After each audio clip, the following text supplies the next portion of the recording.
Hello, everyone, and welcome back to Excellency Heavy League. An absolute stomping in Game 1. It looked like dust was being eaten by, a few members of this Akuma Glaive squad, but things hopefully looking to turn around here as we're ready for drafts. Some things obviously have to change. Maybe a Seraphine and a Shen banned away here by Akuma Glaives and Glaive Amethyst respectively. And lots of things to discuss in that break, and hopefully some things going to be changed in effect. Yeah, hopefully a couple things will be changed for Akuma Glaives. The band's looking pretty similar to game number 1 at the moment. See if they do remain the same. Again, I think if you are Glaives, a little bit tough to ban away some of the champions from Glaives Amethyst. It's not like it was the kind of game where you identify a lot of specific issues that could be changed or problems you have with the champion, but sort of just a stomp. You know, you got crushed. They found a gap. They found a snowball. They rolled over you. It ended in 25 minutes, and you got to kind of wipe your hands and go back to the game plan. And looks like they are sticking to the game plan, at least for bans, as same 3 coming through, and it looks like the same 3 as well for Amethyst. So see if anything changes up in draft, as they will get the blue side first pick this time around. Yeah, and I'm interested to see whether we're going to see Giga on something more impactful. Obviously, on the Psionic Game 1, it was not exactly what we wanted to see. I want to see something like a carry coming out from Giga. We know Rumble is in his champion pool. We know things of that same nature.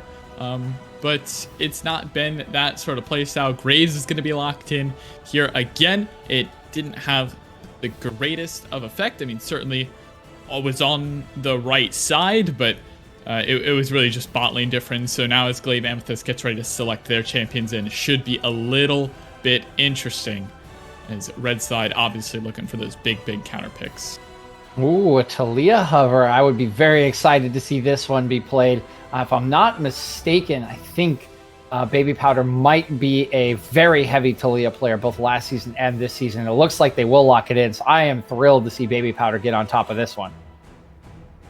Yeah, Talia has been an incredibly strong jungler. Kaisa, one of the best marks met, following up on those long-range plays. Of course, does extremely well with point-and-click / lockdown CC. Kaisa, the same style, getting that second skin proc. But if you get that CC and Talia can land her seismic shove, it does one hell of a lot of burst damage to whoever is being locked down. Throwing all those rocks on top, it does too much damage to sustain through. So Glaive's Amethyst, oh my, duo here.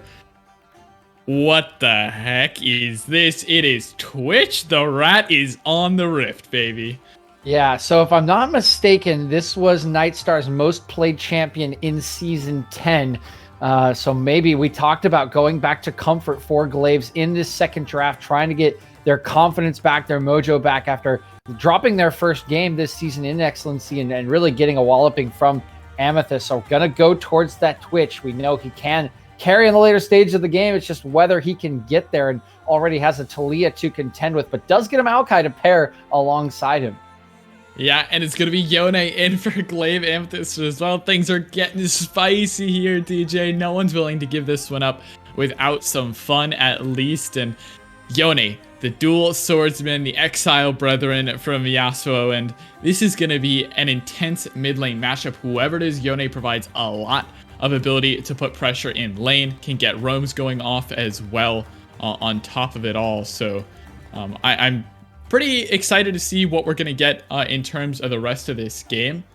But I'm interested in where we're headed. Orianna going to be banned away from Amethyst.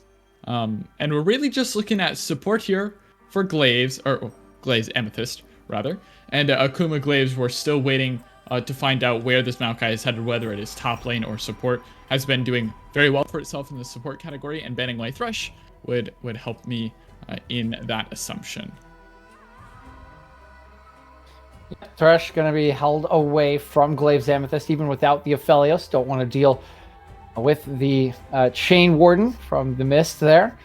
I'm interested to see how this Yone pick turns out. The way that they're going about this Glaive's Amethyst, it looks like that is destined for mid lane. Of course, can be played bot lane, but most likely is not. So trying to ban away some counters there, and are banning away that LeBlanc, Levi Ackerman, a big LeBlanc player. I think even more so than really Nightstar has on the Twitch. Played a ton of it in Season 10. It is absolutely a specialty. So don't want to see that one. And going to lock in the Alistair, been an incredibly strong support. I do like that blind support pick in round 2 on red 4. But interested to see what the counter pick will be for Glaives. They got to see the mid laner early. We'll see if Levi Ackerman has a pick that he wants to go into this. Yeah, Alistar going to go in here for Glaive's Amethyst. That lockdown CC, it pairs well with Talia, pairs well with Kaisa as well. Fizz is in for Akuma Glaives. We're going to get the waters. They're going to be so full of chum, you wouldn't believe it, DJ. And that is a champion that is not seen too often in competitive play. Neither is Twitch, though, to be fair. So Akuma Glaives having a lot of it with their champions tonight. And Malphite again banned away, LeBlanc banned away, and Gragas, sure, why not? Throw it on top of the pile. Actually really like the B4, B5 here from Akuma Glaives. I like the Fizz, I like the aggressive lane choice here, the Assassin to either influence the bottom lane or try to kill this Yone. Certainly has the potential to do so. If I'm Glaives, I'm looking for something with hard CC here. You have Alistair to go in with the WQ combo. You have Yone ultimate, but outside of that, not a lot of setup for Talia. I do like I like this Volibear pick, although we haven't seen it a lot. It has certainly been weaker in this season than other champions. One typically that's seen as Renekton, but maybe not quite comfortable on that one is the likes of Kronk Zonk, but you need some hard CC to set people up for this Talia. If you don't have enough hard CC, Talia can be really tough to operate. So do like their R5 pick there from Glaive's Amethyst, but very excited about Ackerman on the Fizz, and I like the tanky pick in the top lane on the Gragas to round it out. Yeah, Gragas top lane has certainly been a staple of the current season, current meta. Can do that tank build, can go Sunfire Aegis, or it could just go full one-shot AP Gragas. I mean, that is also completely viable. So headed into Volibear here, top lane, I fully expect to see a more healthy approach to the Gragas, full in his belly full of those tank items, but I'm not sure that I love the Volibear pick. We have a very dive-oriented composition for Glaive's Amethyst. You're going in with a Weaver's Wall, sending Kaisa with a Killer Instinct, Fate Sealed on top of it, of course with that Alistar initiation.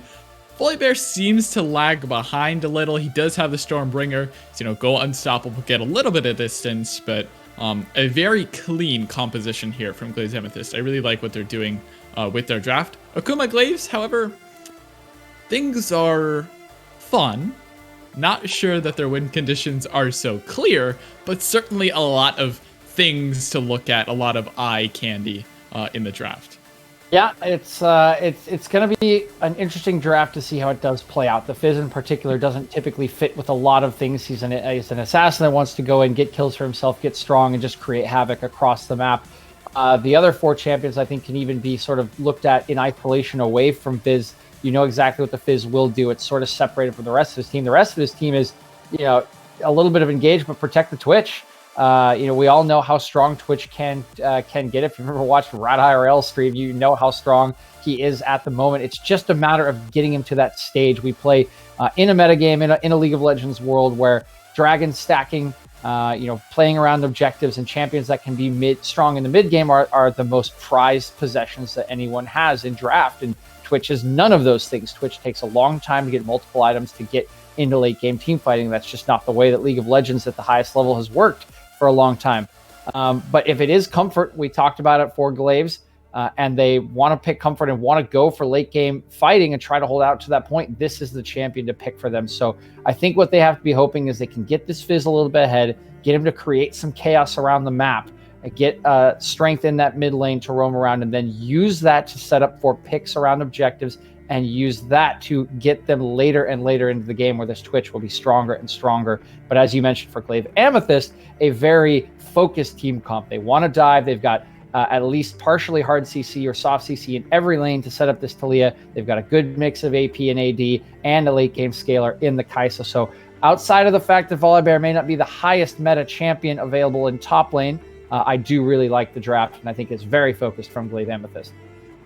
Yeah, and I mean, they executed on a composition that we didn't think was going to be as focused and as centered last game. It looked a little bit tricky with Aphelios, but they just smacked lane. So win lane, win game, I guess, was the condition for them. So if we see the same thing here, it would be a repeat story. If you crush Fizz early game in lane, he's gonna have such a hard time getting to that point where he is that late game carry. It could be extremely problematic. If they do work with this Kai'Sa Alistar, which is super easy to do, if it's that Vark aggression, again, level 1, level 2, they certainly have the right to take those fights. Same thing here in mid lane. We didn't see PSO2 making too much impact in lane. It was pretty far behind, I believe, up to 50 CS down in his lane, but he was just going bot lane. He wasn't farming mid, he was farming bot lane champions. I mean, Nightstar and Toy having to burn flash on cooldown, it felt like, because PSO2 was constantly putting threats. So a little bit of a different look. You're going to pick the Yone for more of that lane kingdom and farm up at least until you get your first item. So a little bit of different look, but again, if they just crush lane, this game could just be as quick and easy as they like, but this should be much closer because Akuma Glaives has these threats to deal with. And if one of them gets fed, if one of them can make the difference like Giga on Gragas, then this game is cracked wide back open. Completely agree there, and it will be interesting to see how, in particular, this mid lane goes. I think, you know, we've kind of been mentioning it or implying it. I think these are where I should be. You know, Gragas, Volibear, just going to slap each other in the early game. Regardless of whether Gragas goes AP or tanky, he'll still be tanky to some degree, just whether it's incredibly and tanky or partially. So nothing much going on there. Bot lane can have some action, but a lot of peel with the Maokai. I think the Twitch will just try to farm up, but this is an AD assassin matchup in the mid lane. Always a volatile matchup and something that I'm sure the junglers will be looking to impact. Yeah, and it's going to be something I'm sure our casters are going to love to break down. It's Fizz Yone versus Twitch Kai'Sa. I mean, those are just matchups that are dreamed about on the amateur scene. So as we get ready to get on to Summoner's Rift, stick around here to Excellency. At the top of the table, it's Akuma Glaives looking to tie this one out with Glaive Amethyst, or Glaive Amethyst could put their foot down and say, absolutely not, we are the king of the jungle. You'll want to stay tuned to find out the thrilling conclusion of our best of 2 series. We'll see you soon on the analyst desk. Boys, take it away right after the break.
Welcome to the Rift, ladies and gentlemen, and as the two Glaive squads prepare for combat once more, I'm here to remind you that my name is Juicebox Guy, and joining me is the Doctor.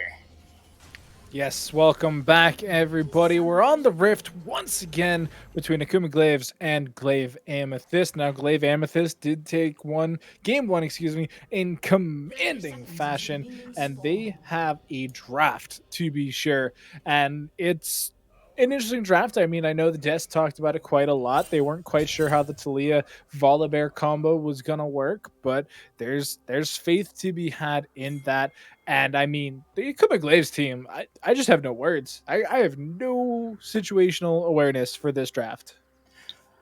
Hey, I mean, I think that when you have a bunch of players that can pop off as hard as every single one of these Glaive players can pop off, Vark in the bot lane, Clonk in the top lane, Paz 2 in that middle lane, and hey, Baby Powder also, they're going the all-in strategy, and I love to see it. I want to see these guys blow up and maybe play a little bit more aggressive this time around. I feel like they played a little too modest at times in the last game, in my opinion.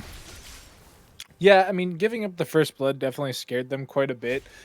This draft, Superstars on a better jungler, doesn't have as much of a feast or famine, component to them. Levy, however, is on a bit of a feast or famine champion, right? Look at Night Star. Night Star is just sitting on this top side. They're looking to get aggressive super early. He is really biding his time here. Clonk thinks he has the kill, but then he checks the push right into Night Star. Flash forward and first blood going over to Night Star. Game one was not good, but game two is starting out beautifully. That's memes. That's tragic. Okay, first blood going on over to Nightstar. Big difference compared to game number one. Is now backing on a ward, so they are going to cancel that out, delay the back that much further. All you're doing right now is just buying time to really give levels over to Toy, who is level 2. There's lots of tower damage though. That's a problem. The brick breaks into the potential tower take of Vark could be really scary if that continues. But cool, you got first blood. Yeah, I mean, hey, I want to see if they can rock with it. Meanwhile, Levi is getting rocked in this middle lane, and Paz too. He looked great on the Galio, and he looks lethal on the Yone. And hey, this is a Fizz favored matchup. Fizz wins this lane. Already we are seeing Paz 2 saying no thank you to the rules, throw out the playbook, because this is my lane. Yeah, Paz 2 definitely doing the best Mikasa cosplay so far. Dual Blades taking out the Master. And I mean, the fact that the damage buff went through the Playful Trickster surprised me. That was an interaction I hadn't seen yet before. So I'm wondering if that was something Levy may not have been aware of, because that move's broken. It just blocks everything else, and apparently Yone is even more broken, which is good to see if you're a Glaive Amethyst fan, because it gives you a frag back. You're feeling good. It's more gold into your carrier's pocket. They're coming back double Doran's dagger with some pots, whereas it's just a Darksteel for Levy, who blew the Ignite, who tried to go in aggressively and just didn't come out ahead. Yeah, Levy is going to be feeling pretty sad about that one. I don't know if it's Levi or Levy. I think Levi Ackerman sounds really cool, but after that first play, he's going to be a little humbled in that middle lane. Double Dorans for the 2 swords that Yone has in the middle lane. So he is looking to get aggressive once again, and here we go. The children are at it again. Mom, lock up the China, because they are just gonna keep fighting one another. Lane, the minions are in a great spot for Paz as well. And it's really kind of tragic potentially for Nightstar if the Yone can continue to just farm champions, because he is so squishy and he's so immobile that, if he can't just instantly kill him coming out of stealth, then potentially Nightstar just gets one shot at the end. So that's something they're going to need to keep in track of. Superstar has to be more productive this game. They weren't really there in game one, and it's looking like POS is making sure that they're not going to be here in game two either. Yeah, He's got a vendetta against Superstar, just chunking him out, really hurting his feelings here. But hey, you got to look at the bright side. Akuma has that inside track on that first dragon. Graves is soloing it right now, and it's beautifully warded up as well. So if Talia wanted to get in, she could not. However, on the bottom side, since Graves is busy, they are not able to protect those bottom duo laners. Toy once again caught out. Seismic shoved into the graveyard. Yeah, and they interrupted the dragon as well. They weren't able to complete it. I'm wondering if they were able to pick it up. That's so sad. At low HP. It does indeed look like it is the case. So just that's disaster. Like that is so bad for Akuma Glaive. You give up the kill onto Toy, your support, who had been able to get all that free farm. Clog Grog Zog wants to hit him with the thwomp, but unfortunately just couldn't get that last auto or two that it would have been required. Superstar over on this top side, they're both so low though that if Clog plays this right, he could legit kill them both really easily. Underneath the tower, he's not tanky yet. Clog wants it. Actually, never mind. Clog is just going to get detonated on, but he takes Superstar with him into the death.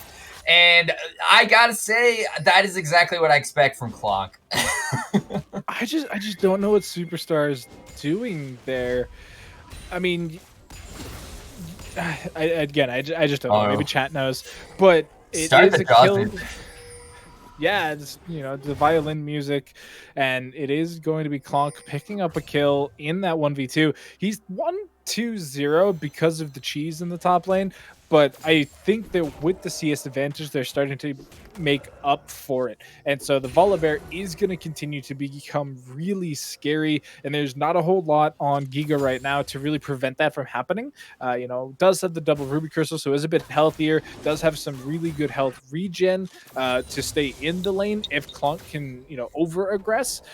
And I think that Baby Powder so far has done a really good job of just clearing the jungle. You know, that's what Talia does. She speed farms till 6. We're having Superstar just walk into the bottom lane. Oh, that's really unfortunate, losing your flash when there's no junglers nearby. It's just, you could kind of just see how desperate this Fizz is now to get ahead, and his aggression is leading to him losing all sorts of resources. He does have Chum the Waters at his disposal, but I don't know if he's really going to be able to beat the Yone at this stage. I mean, Yone's, you know, they're tied in gold, but he's got his tier 2 boots. He's super mobile, so this is looking pretty scary for Levi. We're also seeing a 20 CS advantage in the bottom lane. That's a 2-man pulverize. Twisted advance forward. Vark is laying down a little bit of aggression. Oh, nice killer instinct and a nice start. About 2 hits away from death. One more will do the job, and it looks, so close, Baby Powder. Oh, he doesn't find it, but again, nice start. Leaves behind his support, and the tree has been hacked down, and again, we are just seeing the proactivity from Glaive Amethyst really turn up to 11 as Superstar once again Fate Sealed and Euster are in the dead zone once again. Oh, beautiful seismic shove. Baby Powder wanted a little bit of action as well. 3 kills to 0 in the last minute and a half.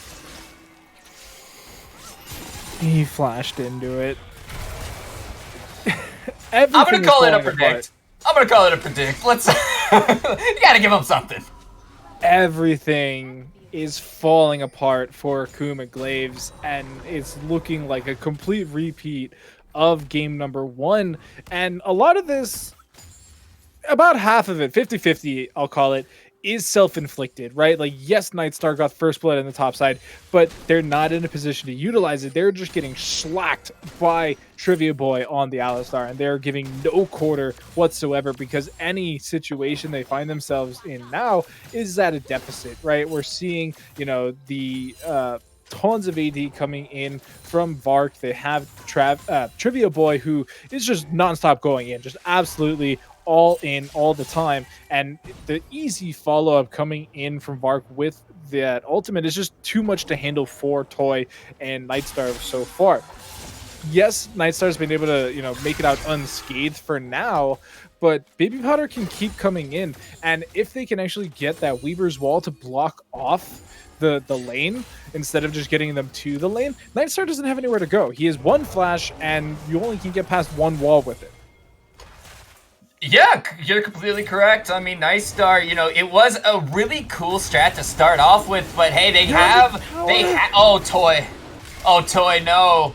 Toy is, got a little too overzealous there, dies for the third time in this game. Maybe 3's the magic number, and they'll be able to get it together from here, but Headbutt Pulverize on the Superstar underneath the tower. The ultimate from the Kaiser is going to be enough to keep him alive. Nightstar stuck underneath the tower because that was the only place to go, and it wasn't even safe, and Superstar can't even get Trivia Boy in mid lane. Levi escapes from the skin of his teeth, and Doctor, you need to get out there, man. I think that Akuma Glaives are gonna need a medic. I mean, the one piece of advice that I can give them is that if you go into an intermediate bot game, when you go near the tower, it actually warns you where that tower limit is so that you don't get hit by the tower shot. And clearly, after that bot lane situation, that is exactly what the team needs for just anything right now. And another dragon going over in favor of Glaive Amethyst. It's now 6 in a row, and it's looking good for Glaive Amethyst. They are feeling really good here on just this very orthodox composition. All right, well, let's take a quick moment here to look at some of the other games that have been going on today. So the Boomers are 1-0 right now into the Lotus. Glaive Amethyst, of course, beat Akuma Glaives. Catalyst Blaze took one over Bucky's, and New Age beat the Thunderbirds, but we have action going on in this game, so let's go ahead and let's tune into this. He gets spotted out by the sweeper, and there's the stealth ending, and along with the stealth, so shall his life. He's ticking down to the ignite. He is in the death area now. Paz finally gets shut down, so a bit of good news for the Akuma team here, but it's I don't know. It's like a sad thumbs up, I think. It is how you say a dookie sandwich. They get, the good bit, or sorry, they get the bad bit of the bottom lane. They get the good bit of the shutdown onto POS too, and then they get the bad bit of POS still winning in a 1v2. So there's a little bit of good there, right? But they need more. They need 3 pieces of good for their sandwich, not 1 piece. But I mean, it's only 13 minutes in, folks. It is only 13 minutes in. They do still have a lot of League of Legends ahead of them. Hopefully, they're only down 5k gold, 8 kills, and 2 + 2 + 3 is 7 tower plates. Yeah, but ignoring all that, they're doing pretty good. Ignoring all of the advantages gained here from Glaive Amethyst, the Akuma Glaives are looking good. Superstars. Oh, they got a plate back. Yeah, look at that. Look at Giga. He's already getting a little bit of action back on the top side. There you go. A little money in the pocket. And, I do want to talk about Giga versus Clonk Gronk Zonk. So far, even in the night, that mid lane was the main bright spot in the last game. And even though, Giga didn't have many opportunities to impact the map last game, that was more because they were so far behind by the time Sion got out of lane. There was nothing he could do. Again, I don't think this Gragas is going to have any impact on the game, but I don't think that should be a knock against Giga so much as the squad just fell so far behind so quickly that what is a 1-0-1 Gragas actually supposed to do here when Superstar comes up to donate another one over to the opposing team's top laner? Superstar dying once more, and over the wall goes Baby Powder, hitting him with a few rocks, and dude, they are, oh, you're kidding me. Yeah, okay, give him one. Yeah, give him a little something to feel good about. Levi gets the roam on the top side, but the problem is first tower on the bottom side of the map goes over to Glaive, and it looks like the middle tower as well, so congrats, you got Trivia, you got Clonk, you lost half the map in terms of towers, and they probably could have kept pushing it if they really wanted to. Yeah, I mean, they do go back to spend some of that hard-earned gold. They are going to take a couple jungle camps away. Baby Powder playing this matchup perfectly. This is the second time now they've had an advantageous jungle start, and there's a lot to be said for the laners enabling that. You know, this is every jungler's dream where every lane wins. You get to just farm to your heart's content and then bully the enemy jungler. Like, you're loving life. You're, you know, sipping some Chardonnay right now, and you're hoping that this can continue. It's like a dream almost. And Superstar, unfortunately, has been on the raw end of the deal. You know, last game, it was pretty rough. They had that very awkward Kindred situation where they hit a point where they just have to force situations. They weren't in a position to continue farming. They had to start getting kills. They had to start getting marks because that's how you play the Kindred. This time they're on the Glaives, who has a little bit more, you know, he's got that phase rush build, he's got the immortal shield bow, so he's a bit tankier, a bit more livelier, and can still be relevant even though he's 1 in 4. But when you're looking at the rest of the lanes, you know, Twitch needs to be fed, needs a ton of gold. Fizz needs to be fed, needs a ton of gold. Gragas, it's Gragas, he's built tanky, he just does whatever he wants. It's really a disaster. You're correct for the whole Akuma team at the moment. I mean, fortunately, they are getting some of those mythics. You know, Fizz has his Zanyas ready to go, so that's going to help. And even though you're looking across the pond and everybody on the other side is ahead of you, you still have tools to come out ahead in this game. You still have a lot of pick potential with the Chum the Waters, with the explosive casks. So I don't think this is, I don't think this is a done deal, but this is actually worse than last game by a significant margin. And they're at the stage where they need the enemy team to blow it. And I don't think the Glaive Amethyst is known for blowing their leads. So Superstar, once more though, this time he's fighting against an enemy AD carry. However, Vark brought a few pals, and that is going to be enough to secure the kill there. Top lane tower now looks to be the prize along with the Rift Herald. However, Paz probably going to drop here. No, he blows the flash, he blows the face shield. It's enough to escape. But hey, flash and ult gone, not too shabby. Yeah, he looked like he got stuck on something too, so that was actually, you know, bonus for Akuma Glaives, forced out the flash. And something that's kind of looking good so far is right before that top lane Graves die again, we did see Levy interacting with POS, and he actually ended up winning that trade now that he has the completed Zonias, and it was just a timing situation where he was able to actually play for Trickster the third Q from Yone, and it means you don't need as much damage, you don't need as much burn, and if you land on them as top of that, you do a ton of damage. So Levy finally seems to be gaining, you know, some lever in that matchup, either, you know, brain space, but POS under tower, maybe I'm not positive they win this. Levi doesn't have much mana, so they are going to disengage.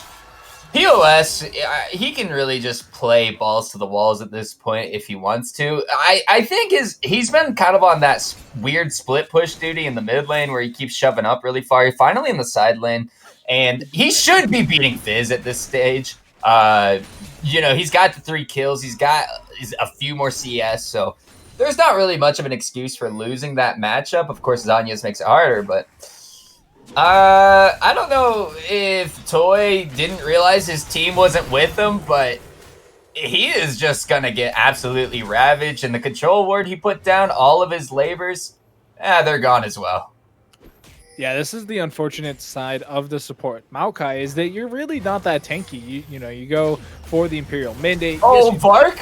You're kidding. Oh, it's just so painful to watch. I mean, how do you even describe it? Kaisa saw something, she took it. You can't really argue with results. I mean, yeah, and you get both summoners out. Everything's looking pretty good. Okay, so they have a little bit of time alone with Clock, however, not that much. Ignite laid onto Superstar with the ultimate. Trivia can literally just lounge underneath this tower. And honestly, Superstar has just had a really rough go of it today. After a certain point, you know, you just can't hold too much against him because the whole thing today is just not working. Yeah, definitely not the best of days. Levy just barely surviving. Does get a little bit of help from Nightstar. Might actually. Oh, wait. No ultimate available for BOS. I think that he just dies right here. Ignite's ticking away on Levi. It might be enough. No way! Okay. He gets the kill. But okay, the actual part of the game that's going on right now. Bottom inhib cracked open by the remaining 4 members. And you don't have to have a pretty KDA, which of course he does have. But you don't have to have a pretty one when you are taking massive advantages on everywhere else on the map. I mean, it doesn't hurt that you have an S tier ED carry champion that's currently 605, has the Gale Force, has the Collector, has a Zeal and Berserker Greaves, and you have an arguably S tier jungler champion that is 506, that is pretty big, has 16 stacks on the Magi, by the way. Interesting scrap going on here as skill shots are missing everywhere, but 6 and 0 beats 1 and 7 every day of the week, even if the skill shots don't land. And 20 stacks on a Magi's. It looks like Talia's about to graduate college because that book is looking mighty full. Is that how college works? You just fill a dark magic book with people's souls and you get a piece of paper at the end that says graduated? Oh, Jesus. I mean, you can't really even talk about it because Toya is just getting the wishy finger hold from Kung Fu Panda right now. Giga taking a lot of damage from POS. They might finally bring down the big man in the top lane, and that's Infernal Soul as well. So I think it's about time to go get a Baron and tie a pretty little bow on what was a gorgeous game. We actually never even touched on the fact that it was Infernal Soul, of all things, because there was just too much bullying going on the map. And yeah, I mean, they're going to be able to pick up the Soul here. If Clonk wins this, they should probably just FF. I think you mean when Clonk wins this, as all Fizz can do is run for the hills, but the hills are so far away. That's a scary bear, ladies and gentlemen. Nice start. Throws down a little bit of toxins, and must have been bear mace because Clonk runs the other way, or he had the foresight to know there were several enemy members in the area. Yeah, Playful Trickster had a really short cooldown, so it does help in getting away. So they do get to survive for the next couple minutes, but Baron plus Infernal Soul is a lot to be looking down the barrel of, especially with your top lane inhibitor already down. We're probably going to get one last team fight here. And right now would be the best chance when the team is a split as it is. If you can get something on to Vark, maybe you can get something going here. Now that, you know, Yona is all the way on the top side, you're going to be able to see that in just a second. Actually, not even, because the wave is shoved in. Levi fails the Playful Trickster over the wall, but Baby Powder is blowing up everyone. Zanya is used to buy a little bit more time. Fate sealed, but it's just to get to the Twitch to make his day miserable. Now Baby Powder may finally be going down, but no, he is going to stay up on both of his feet. And that is a 4-for-0, and that, ladies and gentlemen, was a perfect display of how to make the other team feel like they don't get to play. Nexus towers are dropping, and it's all over but the crying, folks. Glaive, Amethyst are indeed the more powerful of the two martial weapons. The Nexus taking its last few shots of damage as Glaive, they are just gonna relax for a moment, revel in their glory, and boom, bang, bop. The game had to come to a stop, and that will be the ending, folks. So it's definitely been a hot minute since we've seen somebody go Zonia's and then an extra stopwatch. And right there, it kept Baby Powder's scoreline completely untarnished. Ended the game 6-0-12, 25 stacks on those Mejais, and just baited literally all of Akuma's glaives there into what was just a meat grinder.